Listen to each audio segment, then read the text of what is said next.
Hi, this is a quick review of the Galaxy Nexus car dock. In the box you just get the car dock and a car charger.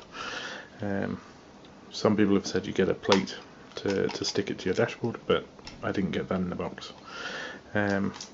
So on the back you've got a lever to pull the sucker up, which is actually quite a good, powerful, and goes a good distance away from being flush, so it should have a good pressure on that.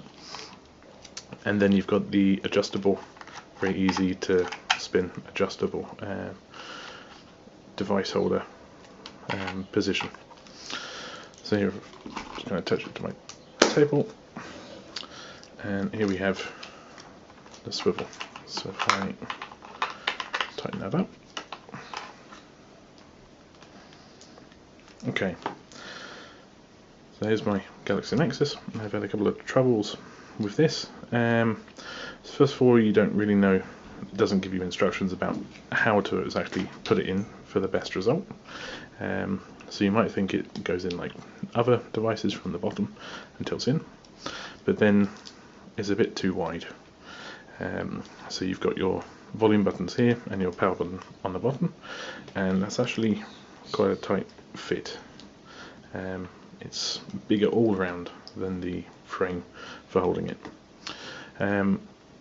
So the way I have done it is to take the pogo plug section here, so this edge I put in first, and if you push it in a bit it kind of goes in okay into that part of the frame. So the power button is now inside the frame.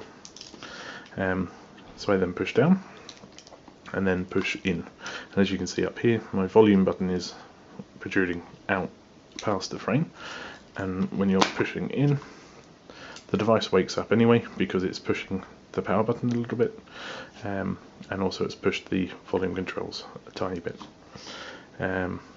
This after a few tries in and out, so it's got a little bit of give over time, but I wouldn't say it was very good. One thing, when it's powered it will go into landscape, when it's in the car, and it will keep the screen on. Now swiveling it around, you can see we've got a large access hole for the camera. It has got a small hole at the top for the noise reduction mic, and it's got a hole for the speaker in case you don't want to use your car's audio. But as you can see there's no release button anywhere on here, unlike my old Nexus 1 which has a release toggle up here, but gave way very quickly, so I've had to Subaru that on to make that work. This doesn't have any kind of release mechanism, so you have to use brute force to the most part, and that's also what's keeping it in, is just this frame border. So to get it out, I've found that you have to push on your device from the back through the access hole next to the camera. So I usually use 2 fingers, put it behind the screen so that you're not pushing on the camera, and then holding a thumb on top and holding the other side out here, and as you can see I propelled it quite far and luckily didn't drop on the floor. You know, it's not a great release, it pops out and a bit uncontrollable. That's the issue I've been having.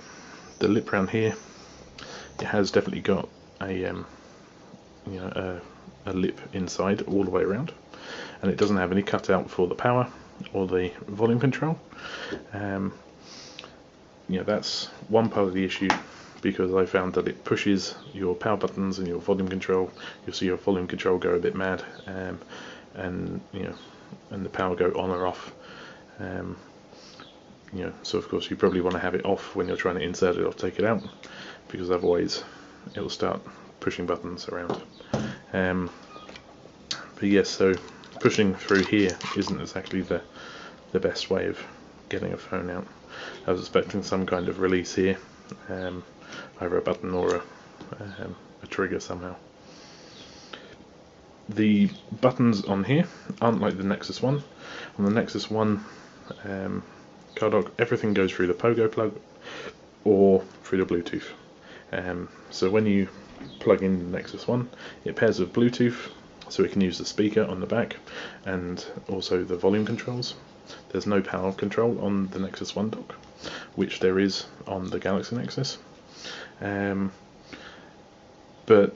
on this one it was a lot easier to release until that broke, and then it became very easy to release. It just wouldn't stay in. On this one, yeah, it's fairly hard to get in. If you go the other way and put it in with the volume control first, then you'll see it becomes even harder to push in. It does click in, and it does hold it very well, very sturdy when it's in there, but it's just getting it in to begin with. I felt like it was going to push these or to the side a bit too much, push the buttons, so it might start wearing on your buttons a bit much, but then getting it out isn't the easiest of mechanisms. So that's a quick review.